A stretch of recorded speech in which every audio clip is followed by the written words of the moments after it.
Garde le silence lorsqu'ils te prennent pour un con.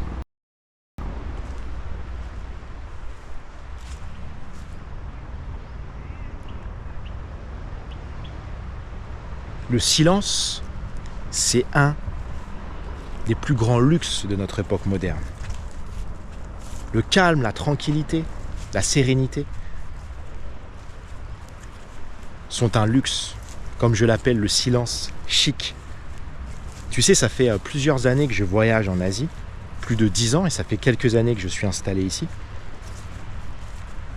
Je me suis énormément nourri de leur culture, de leur code culturel, de leur manière d'être. Le silence est très présent dans la culture asiatique. L'humilité, la tranquillité sont des modes de communication. J'y reviendrai plus tard dans la vidéo. Je voudrais commencer par une anecdote. C'était il y a plus de 20 ans. J'avais rencontré un homme, tu sais, et on parlait des relations amoureuses. Il m'avait demandé « Est-ce que tu as une copine ?» J'avais dit « Ouais, j'ai une copine de vacances, etc. » Et puis je lui avais retourné la question. Il était plus âgé, il s'était confié à moi, ça m'avait étonné. J'étais déjà dans mon concept vision de vie. Cet homme m'avait dit qu'un soir, il était rentré chez lui et que malheureusement, il avait surpris sa compagne en train de le tromper. Non pas avec un homme, mais avec 2 hommes. Il a été tétanisé. Tu sais, quand la douleur, la contraction vient saisir tout ton corps, ton estomac, tu commences à avoir des vertiges parce que tu ne peux pas croire ce que tu es en train de voir. Qu'aurais-tu fait à sa place? Tu serais rentré? Tu aurais essayé de sauver la situation? Peut-être que tu serais rentré dans une bagarre générale avec ta compagne ainsi que les 2 hommes.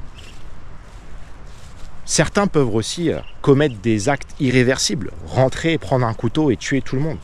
Il y a beaucoup d'histoires sordides comme ça. Tu sais cet homme, ce qu'il a fait?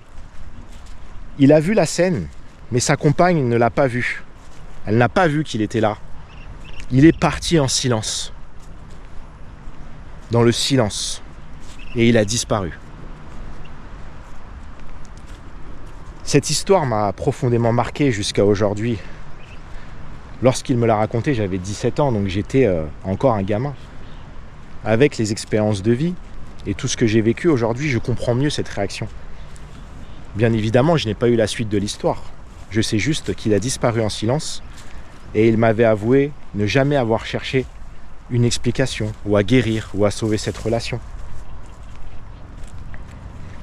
Tu sais, il y a 2 types de silence.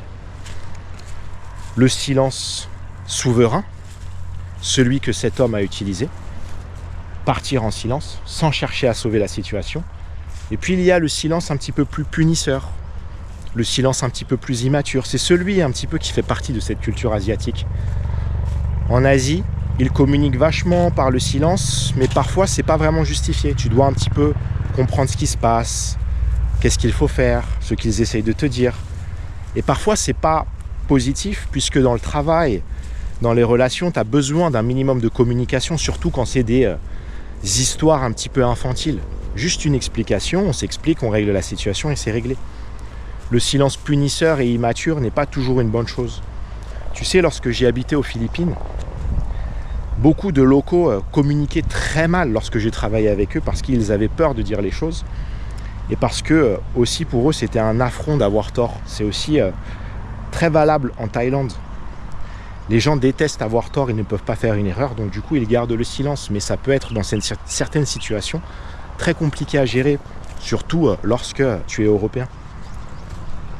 Il y a aussi les femmes, Filipinas, qui utilisent beaucoup le tempo. Le tempo, si tu ne sais pas ce que c'est le fait de se taire dans une relation avec un homme parce que tu n'as pas apprécié ce qu'il a fait. Mais parfois, c'est des choses bêtes. Tu ne lui as pas apporté de fleurs, tu ne lui as pas apporté de chocolat, ou parfois tu as juste dit quelque chose qui pour toi n'était pas une erreur, qui pour elle en était une, donc elle décide de se taire, comme ça. Elle va rester assise dans la même pièce avec toi, mais ne va plus te parler. Le silence punisseur, qui est un silence, pour ma part, qui peut être très toxique, autant pour celui qui l'inflige, que pour celui qui le subit. Maintenant, parlons du silence souverain, celui que cet homme, ce malheureux homme qui s'est fait tromper par sa femme et qui a disparu, a utilisé. Tu sais, dans notre monde moderne, on entend souvent les gens se plaindre du manque de respect. Mon employeur me manque de respect. Ah, mes collègues me charrient, ils me manquent de respect. J'ai pas été respecté dans ma relation amoureuse, j'ai été trompé. Oh, tu as des connaissances, des amis, ils arrivent toujours en retard. À un rendez-vous, ils ne respectent pas ton temps. Tu as aussi le manque de respect sur Internet. Tu sais, les haters, les gens qui t'envoient des insultes ou les gens qui ont un avis sur tout. Aujourd'hui, le manque de respect est extrêmement répandu. C'est assez difficile les relations et c'est difficile aussi de gérer tout ça. Les êtres humains, on est très vulnérables et on a besoin de réponses, on a besoin d'explications, on a besoin de savoir ce qui se passe. Du coup, on essaye toujours de négocier. On essaye de sauver, on essaye de guérir, on essaye de prouver notre valeur aux yeux d'une personne, aux yeux d'un employeur, pour dire « tu dois me respecter, respecte-moi. Tu ne m'as pas respecté, je veux que tu me respectes. » Sachez une chose, le respect ne se gagne pas par les paroles. Le respect est une chose qui se gagne par les actes et par vos actions. Je vais te donner un exemple.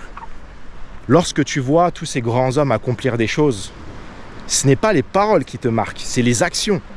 Les gens qui traversent l'Antarctique, tu sais, j'adore l'explorateur Mike Horn. Il a vraiment fait des actions incroyables. Je le respecte, non pas parce qu'il a dit des choses, mais parce qu'il a fait des choses.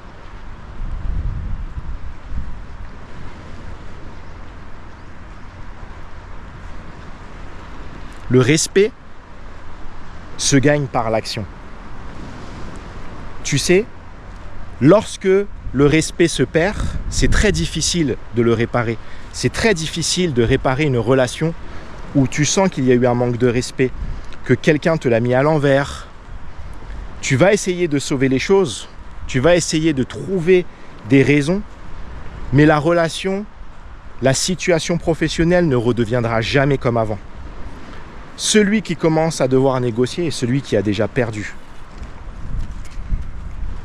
Et tu sais, on entend souvent les gens dire « je lui ai dit ces 4 vérités ». Je lui ai envoyé un message, un pavé sur WhatsApp pour lui dire ces 4 vérités. Avec parfois des insultes et des vérités dedans. Mais lorsque tu fais ça, tu valides le fait que les gens t'ont touché. Tu valides que les gens ont eu un pouvoir sur tes émotions. Et que tu es déstabilisé. Oui, tu es déstabilisé, tu es vulnérable. Quelqu'un t'a trompé, t'a fait du mal. C'est normal de vouloir réagir. Mais est-ce que ça va vraiment faire avancer la situation? Je n'en suis pas sûr.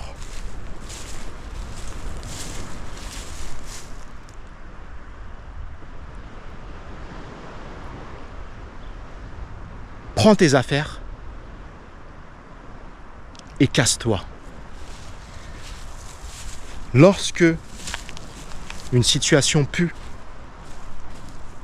et que tu estimes que tu as été dérespecté, prends tes affaires et barre-toi dans le silence. Disparais. Fais comme cet homme qui a vu sa femme se faire prendre par 2 hommes. Désolé pour les termes. Prends tes affaires et pars. Dans le silence souverain. Lorsque tu fais ça, la dynamique va s'inverser. C'est très difficile de faire ça. Mais la dynamique va s'inverser. Laisse les gens avec leurs propres contradictions, leur propre irrespect, leurs propres incohérences. Tu n'es pas responsable. Peut-être que tu as une part de responsabilité, mais tu n'es pas responsable de tout. Laisse les gens avec leurs propres incohérences. Laisse les gens se repositionner. Prends du recul. Laisse-les aussi réfléchir. Ce n'est pas à toi de sauver, ce n'est pas à toi de guérir dans toutes les situations. Lorsque tu fais ça, une chose fondamentale va se passer. Ce silence va être profondément réparateur pour toi. C'est très énergivore de les faire au début, mais sur le moyen et le long terme, ce silence va vraiment te sauver. Ça va te permettre de te réparer, de guérir, surtout pour les situations les plus difficiles. Parfois, il y a des choses terribles qui se passent. Quand tu es victime de violence, quand tu es victime d'abus, il faut se reconstruire en silence.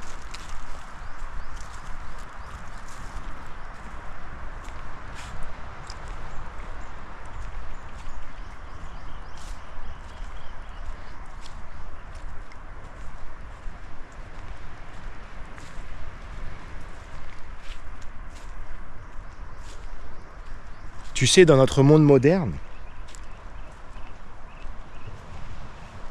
si tu apprends à maîtriser ce silence souverain, à garder ta dignité, tu sortiras beaucoup plus fort de certaines situations.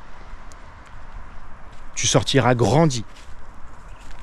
Et ça te sauvera d'énormément de situations chaotiques où tu vas voir des personnes s'embrouiller, se quereller pour un oui, pour un non.